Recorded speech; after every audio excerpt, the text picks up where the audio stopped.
Hey, what's up, guys? Welcome back to another edition of the Adam Eisen Show. I'm back to bring you guys episode 18 this week after the huge Super Bowl matchup last week. We're going to be talking about that, having another big debate this week on today's edition of Yay or Nay, and also get into some NBA. It's going to be a bit of a shorter episode today as we are transitioning between seasons right now, but let's go ahead and jump right into it. So, as you guys know, Super Bowl was last week. Congratulations to the Los Angeles Rams. They won it. And like I talked to you guys last week, this was a battle of two different cultures. We had the Bengals, who haven't made it here in 33 years, who don't go out and spend money, don't go out and do trades, don't have an indoor practice facility. And then you got the Rams, who literally had their GM wearing an F them pick shirt. They haven't had a first round pick in years, aren't going to have one in years. That's just not their style. In this game, in my opinion, it was dictated by the defensive lines. It was very obvious from how much the Bengals' offensive line got beat up. And throughout more of the game, I thought the Bengals played better football than the Rams by a significant portion. Obviously, in the last 2 minutes, during the first quarter, I think the Rams were better. But the Bengals played better for longer. But the game boiled down to exactly how we all thought it was going to. The Bengals' offensive line repeating history yet again.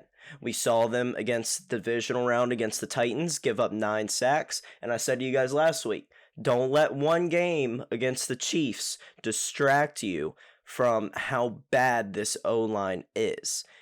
It came down to that. Joe Burrow was getting pressured nonstop, and then the last play of the game, he had Jamar Chase wide open, streaking down the sideline, broke Jalen Ramsey's ankles, and Joe Burrow got sacked by Aaron Donald. That was it. And it also came down to Eli Apple being a letdown, but just love to pick on Eli Apple. Everyone does. It came down to the Rams they are a great team. For the Bengals side, it was their O-line, and for the Rams, the reason for what they are just great on every side of the field. You have Aaron Donald, who's going to go down as one of the best players ever. You got Von Miller, who got 2 sacks for him. I think Von Miller had a better reawakening with the Rams than anyone could have expected. Matthew Stafford, who's a true leader and showed the best drive by a quarterback this season in that final 2 minutes. Just constant. Everybody knew where Matthew Stafford was going with the ball. And guess what? Matthew Stafford and Cooper Kupp were still able to complete. You have Cooper Kupp, the Super Bowl MVP, and Odell, who I feel terrible for, got hurt and most likely did tear his ACL, but he still went crazy beforehand. He had that opening touchdown, and he was looking like he was going to have a big day. And even to Van Jefferson, if Higbee was playing, him as well. Then you have Weedle, who came out of retirement. This team is just so talented and so great, like majority of LA teams are. They have been for a long time. The only team that's not doing so hot right now is the Lakers, but we'll get into that later today. And you could just see in the Bengals' game plan that they had no shot. They knew they had no shot at blocking Aaron Donald this week.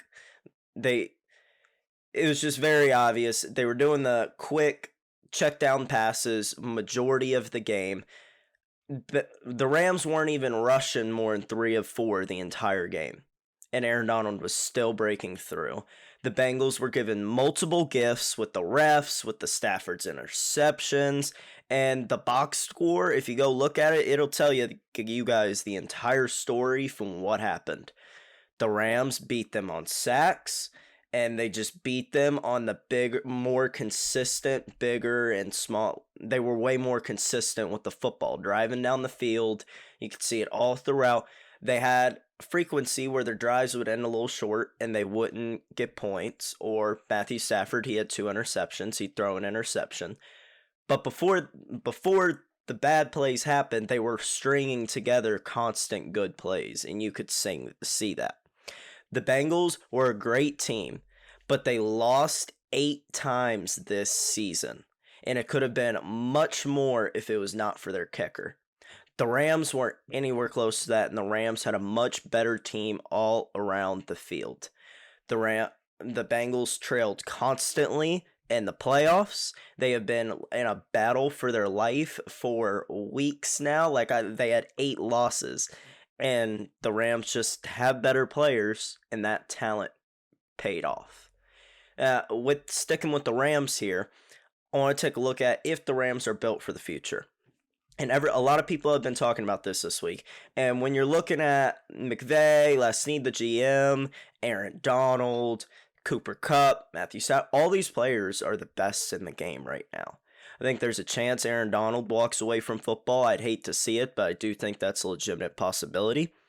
Sean McVay, he's definitely not going to walk away, but Sean McVay is now he is the hottest commodity in football. He needed that Super Bowl. He needed that check off of his list in order to really solidify himself.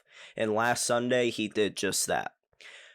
Everyone deserves to be the highest paid, and it's extremely hard. GMs, coaches, players, everybody will talk about this. It's extremely hard to keep focus after winning a Super Bowl.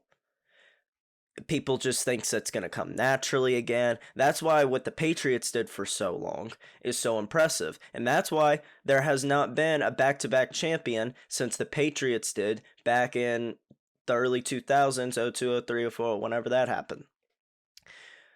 The Rams are also going to have to worry about OBJ as well. OBJ is going to want a contract. He tore his ACL, so that is going to probably get him less money now, unfortunately. But he had the first touchdown of the game. Now with the Rams, he has had 7 touchdowns, and in 29 games with the Browns, he only had 7 touchdowns. So OBJ is a great fit for the Rams. I would suspect everybody wanting to stay with the Rams, but they're really going to have to work with the market, with the salary cap, with how much you could pay people. They're not going to be able to pay everybody like this forever. And like I always say, it always comes down to bite you in the butt farther down the road. And the last part I'm going to talk about with the Rams is I just want to talk about Matthew Stafford a little bit. And what Matthew Stafford did, he didn't have the greatest game. But what he did, it was awesome. And it was one of those that bad times toughen people up. That's what Matt Stafford's whole career has been before this year with the Rams. All he's dealt with is bad times, controversy, having to lead people back in the fourth quarter. That's why he's got that fourth quarter best QBR. That's why he has the second half best completion percentage. Matthew Stafford is top 5 or top 3 in game-winning comebacks, like game-winning drives in the fourth quarter. Matthew Stafford, in 3 of his 4 seasons, had a winning record with Jim Caldwell. He has been battling for years, and those bad times toughened him up to where when the Bengals came out at the beginning of the first half, first play, scored a touchdown, second play, Matthew Stafford throws an interception. That didn't matter. Matthew Stafford had been there before. Matthew Stafford has been down by more before and came back and won. It was another day in the park for him. Watching him connect with Cooper Kupp again and again and again on the final drives multiple times was incredible. He just kept going back. He had complete confidence. Everybody on the field knew where that ball was going. And guess what? None of that mattered. He was still going to him with the ball. In the one drive, the Rams had to pass the ball. Everybody in the stadium, all millions of Americans at home watching, everybody knew the Rams had to pass the ball. 15 plays, 79 yards, definition of clutch and tough by Matthew Stafford. That's what he's been built to do.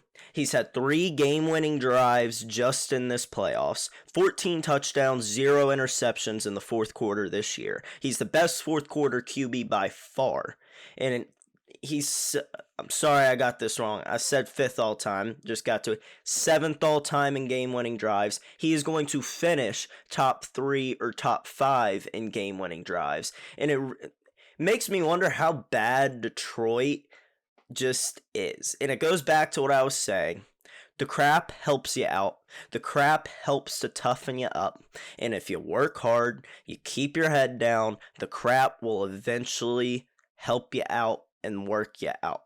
It's amazing that where you land in this league is determining how a lot of young QBs work out. And we could see this now with guys like Trevor Lawrence. He could get really messed up like Matt did, deal with the Jags for 12 years, and then go join Tampa Bay, Rams, Steelers, something like that, and win it his first year.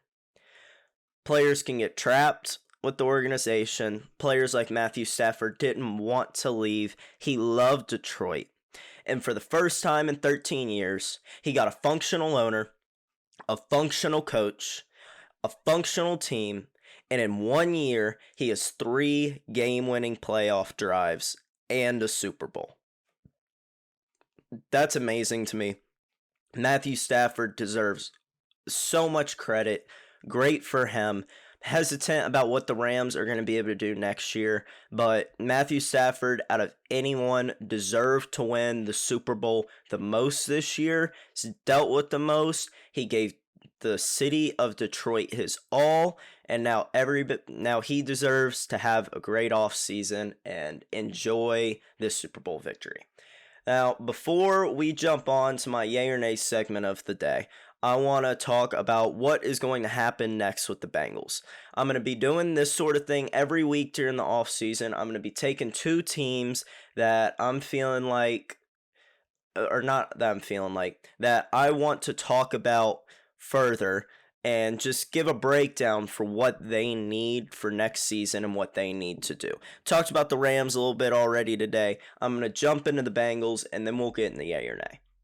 Now, personally, I expect the Bengals to go 9-8 or 10-7 next season. A lot of people might be surprised by that, but you guys have to remember that 7 out of the 14 teams that make the playoffs this year will not make the playoffs next year. It's not about cap space. They have $58 million in cap to play with this offseason. Only $10 million will go to the draft and undrafted free agents. They have plenty of star talent, but what they neglected to get is the O-linemen and corners. They have 25 free agents this offseason, 19 of them being unrestricted. They need to go out, find 3 new offensive linemen and a star corner for them to have a chance at getting close to the Super Bowl next season. You guys also have to remember the division they're in. Talked about this during championship week with the hardest divisions. The teams that were left all came from the hardest divisions. Cincinnati is one of the hardest divisions in football. The Ravens are going to be right there next year. Cleveland still has one of the most talented rosters in the league. And Pittsburgh, when are they ever flat out bad? So, being from that division, everybody's getting all this film on Burrow now. People are going to figure out Burrow a little bit more come next season. He's a generational talent, don't get me wrong. Just like Mahomes, no one ever thought they'd figure him out. People start to get figured out. And the big problem with the Bengals is it is Cincinnati. They're probably only going to be able to sign for 1 or 2 players.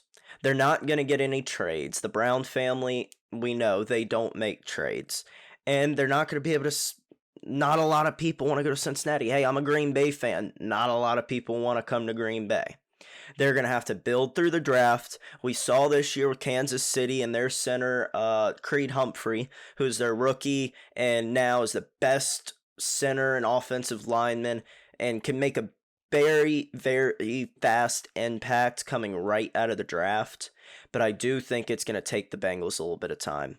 I love Burrow, but realize that some quarterbacks don't ever get back to the Super Bowl. A lot of people forget this. Dan Marino got to a Super Bowl at 23, never got back. Rodgers was 27, has never gotten back. Drew Brees. There's a lot of great QBs, especially now in the AFC.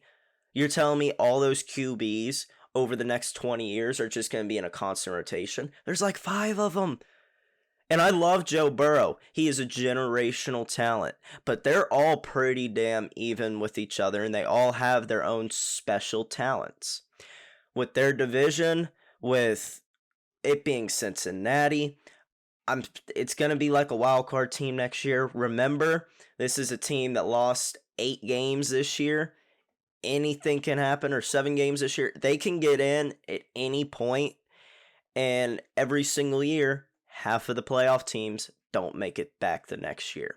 They've still got to do stuff right. They still have to evolve their team. You can't just bring back the same team and expect that it is going to automatically work again for you. Now, transitioning into my yay or nay for today, I want to debate Eli Manning getting into the Hall of Fame. This is probably going to be my last someone I'm debating getting in the Hall of Fame. I'm going to start transitioning into different yay or nay topics for next week. But taking a look at Eli Manning's stats, he's got 57,000 passing yards, which is good for 8th all time. 117 and 117 overall win-loss. 366 touchdowns, that's best for 7th overall. 244 interceptions, and 60.3% completion. Now, the big thing for me about Eli Manning is his postseason and his Super Bowls. He won 2 Super Bowls, 8-4 overall in the postseason. He's got no regular season MVPs, but remember what I said last week about Phillip Rivers, playoff wins, getting to the big game. That's what everybody remembers you by. If you go take a look, Joe Namath, this is not the best comparison in the world, don't get me wrong, but why is Joe Namath in the Hall of Fame with his stats? Because of the Super Bowl, because of his guarantee, because it brought all this fame to football. Well, look at where Eli Manning was. He was in New York, a city that needs good football. I think everyone will agree with me there that the city of New York deserves and needs good football. It's great for the National Football League when they do have great football. And Eli Manning was able to provide that for them for 210 consecutive games. Made legendary plays all over the field. The David Tyree helmet catch is going to be in the Hall of Fame and enshrined in history forever. I do not believe that he should be a first ballot Hall of Famer like his brother will be, but I don't believe it should be a Phillip Rivers situation where he's going to have to wait till a senior ballot or something like that. Eli Manning deserves to be in the Hall of Fame. He was extremely talented.